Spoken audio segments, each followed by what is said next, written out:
Halo guys, kembali lagi bersama saya di channel Tutor Fisika. Jadi pada kesempatan kali ini kita akan sampai pada persiapan MIPA PT Fisika episode yang ketiga.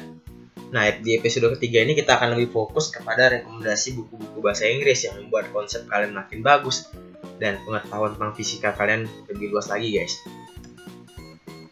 Nah, kita mulai dari yang paling sederhana dulu, fisika dasar. Kenapa di fisika dasar? Karena rata-rata tingkat regional dan tingkat universitas soal-soalnya didominasi oleh tingkatan buku fisika universitas atau dasar guys.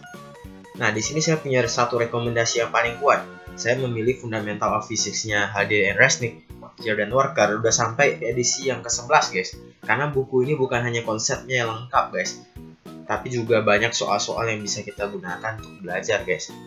Nah, ini banyak ya, dari mekanika klasik sampai fisika modern kita bisa dapatkan dari buku ini guys.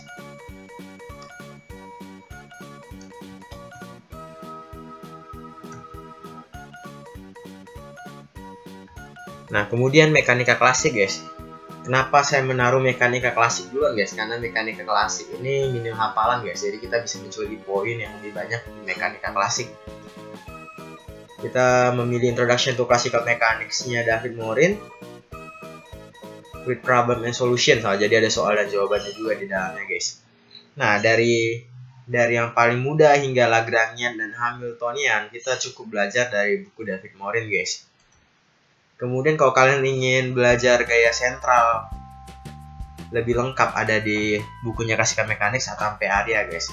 Di Morin juga ada gaya sentral guys, tapi dibagi di itu guys, diperbandingkan aja lah materi yang di dalamnya. Lalu buku satu yang lumayan bagus lagi, Analytical Mechanics guys. Kalian juga bisa membandingkan Lagrangian dan Hamiltonian di antara ketiga buku ini guys, supaya pengetahuan kalian lebih advance. Dikarang oleh Paulus dan Cassidy. Oke, kemudian dari elektrodinamika, ini rekomendasi buat saya cuma satu guys, cuman bukunya Griffith gitu, Introduction to Electrodynamics 4th edition, edisi keempat, David J. Griffiths. Kenapa? Karena buku karangan Griffiths ini enak dibaca, mudah dipahami, dan soal latihannya itu sangat banyak guys.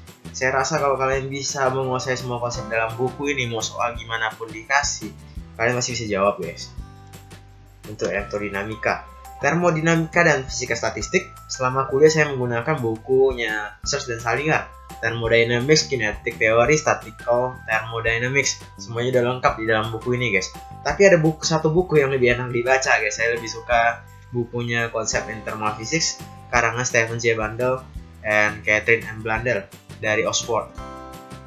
Nah, dua buku ini cukup sih guys untuk membawa kalian ke pemahaman konsep yang cukup mendalam guys.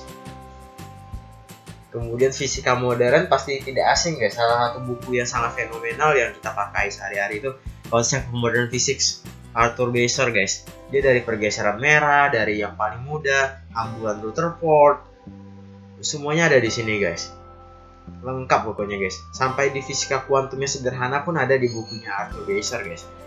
Jadi gak perlu khawatir lah guys kalau masalah konsep dan soal-soal dia. Arthur Beiser juga cukup menantang guys. Mekanika kuantum, ini rekomendasi saya jatuh pada Griffith guys. Lagi-lagi Griffith adalah buku kuantum yang paling enak dibaca, yang paling enak untuk dipahami lah guys ibaratnya, dan bahasanya itu mudah untuk dimengerti guys. Nah, di dalamnya juga banyak soal-soal yang bisa kita coba kerjakan guys. Gambar depannya ada gambar kucing guys di covernya. Kemudian satu lagi, kalau masih kurang kita bisa pakai yang punya Stefan Gasiorowicz guys, Quantum Physics. Apakah bagus? Ya bagus juga sih guys. Jadi kalau ingin melengkapi buku Griffith dengan Quantum Physics Gasiorowicz juga bagus, tapi usahakan paham dulu yang punya ini guys, Quantum Mechanics-nya Griffith guys. Sampai teori perturbasi, teori scattering pun udah ada guys. Jadi nggak perlu khawatir lah. Oke, sekian dulu rekomendasi kali ini. Kalau suka video ini jangan lupa like, comment, dan subscribe. Kalau nggak suka dislike aja guys. See you next video, bye bye.